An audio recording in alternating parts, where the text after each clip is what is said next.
दोस्तों, वंदे मातरम। पिछले कुछ समय में जो बॉलीवुड मूवीज रिलीज हुई हैं उसमें कार्तिक आर्यन कियारा आडवाणी की मूवी भूल भुलैया 2 एक अपवाद सिद्ध हुई, जो कि सिर्फ लोगों को पसंद नहीं आई बल्कि उसने कमाई के भी कई सारे रिकॉर्ड तोड़ दिए।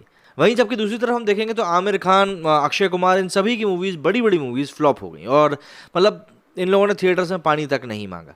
तो ऐसे में एक बड़ा सवाल ये आ जाता है कि भाई कार्तिक आर्यन में आखिर ऐसा क्या है, कौन सा मिडास टच है कि इस समय वो सबके फेल होने के बावजूद भी चल रहे हैं। तो एक तरफ लोग कहते हैं कि भैया ये आउटसाइडर होने का जादू है, लेकिन मुझे ऐसा लग रहा है कि उस समय साउथ इंडस्ट्री के लोगों के जो हीरो होते हैं उनके हीरोज़ के मार्गदर्शन के ऊपर बिल्कुल सटीक तरीके से चल रहे हैं। चाहे वो फैंस को मीट एंड ग्रीट करने की बात हो या फिर जिस तरीके से विज्ञापनों को वो चूज़ कर रहे हैं उसकी बात हो। क्योंकि अब एक और बात ये निकल कर सामने आ रही है कि इन्होंने भी एक गुटखे का ऐड जो उसके के लिए इनको 8-9 करोड़ रुपए मिलने थे उसको ठुकरा दिया है। ना सिर्फ बिजनेस बल्कि दूसरे तमाम सांस्कृतिक, राजनीतिक और सामाजिक मुद्दों पर दक्षिण से जूझ रहा बॉलीवुड दबाव में है। पिछले 8 महीनों में लगातार लाल सिंह चड्ढा जैसी बड़ी बड़ी फिल्मों के लगातार फ्लॉप होने के बाद बहुत दबाव में बॉलीवुड है और उसके सितारों पर इसका गहरा असर भी दिख रहा है। बॉलीवुड के कुछ सितारे ढर्रे से अलग चलने की कोशिश करते दिख रहे हैं। इसमें कार्तिक आर्यन को अगुआ माना जा रहा है। असल में कार्तिक ने मोटी रकम मिलने के बावजूद एक पान मसाला को एंडोर्स करने से मना कर दिया।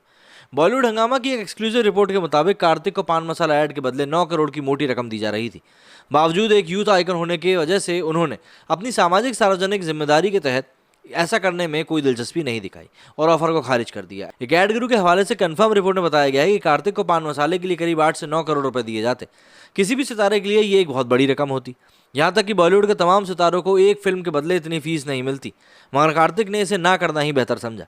ये बॉलीवुड में होने वाले बड़े बदलाव के सबूत के रूप में देखा जा रहा है।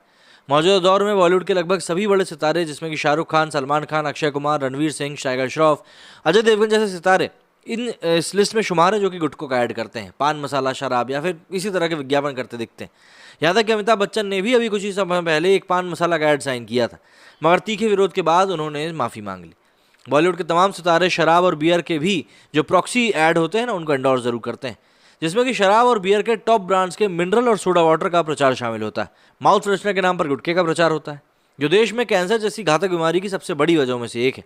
ऐसे में कार्तिक का ये रवैया पॉजिटिव माना जा रहा है। पिछले दिनों सोशल मीडिया पर बॉलीवुड के खिलाफ दिख रही तमाम आलोचनाओं में बॉलीवुड एक्टर्स की राष्ट्रीय और सामाजिक जिम्मेदारियों के बहाने भी उन पर निशाना साधा गया। बॉलीवुड सितारों का एरोगेंस, बेमतलब के मुद्दों पर उनका बयान, सिलेक्टिव धार्मिक राजनीतिक अप्रोच बहुत बड़ा मुद्दा बना हुआ है। और दक्षिण के सितारों की तरफ से शराब और ऐसी ही हानिकारक चीज़ों को लगातार एंडोर्स ना करने की भी खबरें आती रहती हैं। लोगों ने एंडोर्स के बदले मोटी रकम को दरकिनार करने वाले दक्षिण के सितारों के फैसले की जमकर आलोचना करते हुए बॉलीवुड सितारों को आईना दिखाया। सोशल मीडिया पर अक्सर सवाल उठते हैं कि बॉलीवुड सितारों को पब्लिक ने बड़ा फेस बनाया, मगर उन्हें अपनी जिम्मेदारियों का ही एहसास नहीं है। वो अपने स्टारडम का इस्तेमाल समाज को अंधी सुरंग में झोंकने के लिए कर रहे हैं। यहाँ तक कि आधुनिकता के नाम पर संस्कृतिक बर्बाद करने तक के आरोप इनके ऊपर लगे हैं। एग्जाम्पल के लिए भी हाल ही में बसु की प्रेगनेंसी फोटोशूट को लेकर भी काफ़ी आलोचनाएं हुई थी। दक्षिण के सितारों की प्रेगनेंसी तस्वीरों को सामने रखकर सांस्कृतिक आधार पर दक्षिण से तुलना में बॉलीवुड को भारतीय समाज विरोधी करार दिया गया। वहीं कार्तिक के फैसले से साफ नजर आता है कि ये लोगों की जनभावनाओं के दबाव में ही लिया गया है। पब्लिक हेट का शिकार बने सितारों की फिल्मों का हाल वो देख ही रहे हैं। उनके खिलाफ बड़े आरोप भी। शायद कार्तिक अपने भविष्य को लेकर ज़्यादा चौकन्ने हैं। वे बॉलीवुड सितारों की परंपरागत छवि से अलग अपनी एक पृथक पहचान बनाने की कोशिश में लगे। इसके तहत उन्हें करण जौहर के साथ कथित विवाद ने भी फायदा पहुंचाया है। कार्तिक एक आउटसाइडर है। वो एक छोटे से शहर से बॉलीवुड पहुंचे और उन्होंने बहुत ही कम समय में एक मुकाम बनाया है। करण जौहर के साथ एक प्रोजेक्ट को लेकर उनकी डील हुई थी, मगर एक्टर ने करण से मौजूदा दौर के हिसाब से सैलरी की डिमांड की, जिसे करण ने अनप्रोफेशनल माना और खारिज कर दिया। इतना ही नहीं, अपने बैनर में भविष्य के लिए भी कार्तिक को पूरी तरह से बैन कर दिया था। मामला मीडिया में सुर्खियों में रहा और कहीं ना कहीं इसने कार्तिक को और मजबूत बनाया, क्योंकि इस समय पर कार्तिक आर्यन ने इस मुद्दे को लेकर कुछ भी नहीं बोला था, जबकि जो भी आरोप प्रत्यारोप लगे थे वो करण जौहर के कैंप की तरफ से लगे थे। इसी कारण से लोगों की सिंपैथी भी उनके साथ जुड़ गई और घटनाक्रम की वजह से कार्तिक बॉलीवुड के मठवाद के टैग से मुक्त होकर अलग ही दूरी पर खड़े नजर आने लगे। जब बॉलीवुड की फिल्में एक पर एक ध्वस्त हो रही थी, उनकी एक फिल्म धमाका ने ओटीटी पर जबरदस्त सुर्खियां बटोरी और बॉक्स ऑफिस पर बॉलीवुड के ट्रेंड से अलग हटकर एक हॉरर कॉमेडी भूल भुलैया 2 ने जमकर कमाई भी कर डाली। अब अक्षय कुमार को भी बॉयकॉट बॉलीवुड ट्रेंड झेलना पड़ रहा है, मगर हाल में भूल भुलैया 2 ऐसी फिल्म है जिसके खिलाफ इस तरह का कोई ट्रेंड नहीं दिखा। बावजूद कि फिल्म का निर्देशन अनीस बाज़मी कर रहे थे। इसका साफ मतलब है कि बॉलीवुड में ही काम कर रहे कार्तिक को लोग बॉलीवुड से अलग देखते हैं और इसकी वजहें जो ऊपर बताई गई हैं वही सब है जिन्होंने बॉलीवुड से अलग कार्तिक की एक बेहतर छवि गढ़ी। दक्षिण से तुलना में सोशल मीडिया पर जो बहस दिखती है उसे देखते हुए माना जा रहा है कि बॉलीवुड सितारों में अभी भविष्य में और भी बदलाव देखने को मिल सकते हैं, खासकर के सितारों के सार्वजनिक व्यवहार में।